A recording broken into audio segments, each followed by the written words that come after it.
Every Sunday, two young Breton soldiers, Luc Le Ganidec and Jean Kerderin, leave their barracks in the suburbs of Paris and walk out into the countryside near Bezons. They do this because their life inside the barracks is strict, lonely, and emotionally empty, and Sunday is their only escape. The countryside becomes more than just a place to walk. It becomes a doorway back to memory.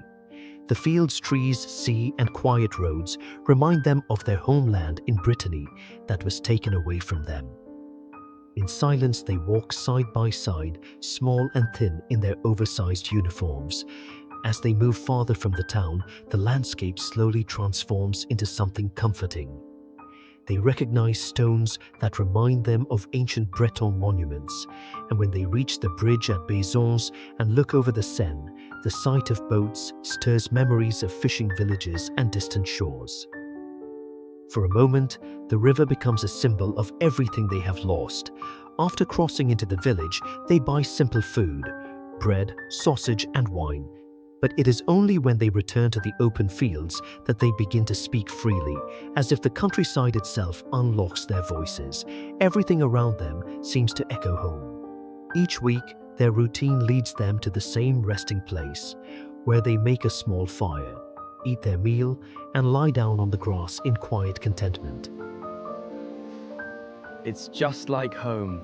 In these moments, they are no longer soldiers, but young men stuck between memory and reality. It is during one of these Sundays that a local dairymaid begins to pass by regularly on her way to milk her cow. At first, she is just part of the landscape, but gradually she becomes something more. She is strong, suntanned, and full of life, and when she speaks to them casually, she breaks their silence and brings warmth into their secluded world. Are you watching that grass grow? The soldiers, shy and unused to kindness, are drawn to her presence because she represents something they deeply lack: ordinary human connection. Over time, she becomes the center of their Sundays. She talks with them, laughs with them, and treats them without judgment. One day, she even offers them milk, pouring it into their bottle of wine and joking that it might remind them of home. That simple gesture moves them deeply. One day, Jean suggested that they buy something for the girl, so they went to the local candy store and bought red and white candies for her. He was hesitant at first, but he gifted it to her, and she ate it happily.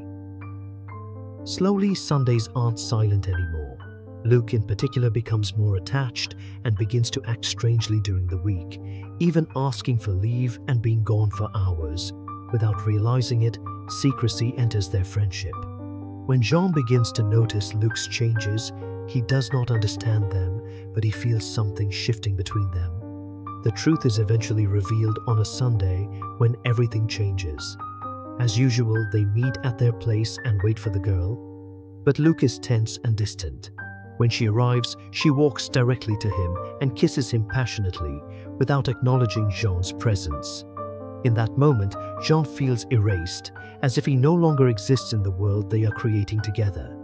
Luke and the girl sit together, speaking naturally, while Jean remains silent, overwhelmed and unable to react. He realizes now that something has been taken from him. Not only the girl's attention, but also his friend's loyalty. The girl and Luke start walking together and do some tasks, while Jean follows in silence, Luke stroking the cow while the girl milks it, and then they disappear into the woods together. He feels hurt. The pain builds inside him as a deep, unspoken emptiness. When they return and sit together again, everything feels changed beyond repair. On their way back to the barracks, they stop once more on the bridge over the Seine, as they always do, looking down at the flowing water. It is here that tragedy unfolds. Jean leans farther and farther over the railing, as if he spotted something in the water. Luke notices and asks him casually, What's the matter? Want a drink? Oh my God! But right after he finished his sentence, Jean fell into the river. It happened in the blink of an eye, as if the weight of everything inside him pulled him to the water. Luke panics and calls for help. Boatmen rushed to the scene, but it was too late. They find Jean's body in the water.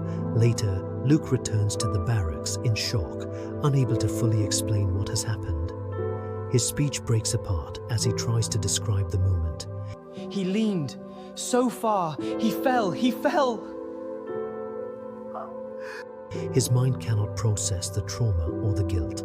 The central theme of the story is the fragility of friendship in the face of isolation and desire, and how silence and secrecy can slowly destroy even the closest bonds.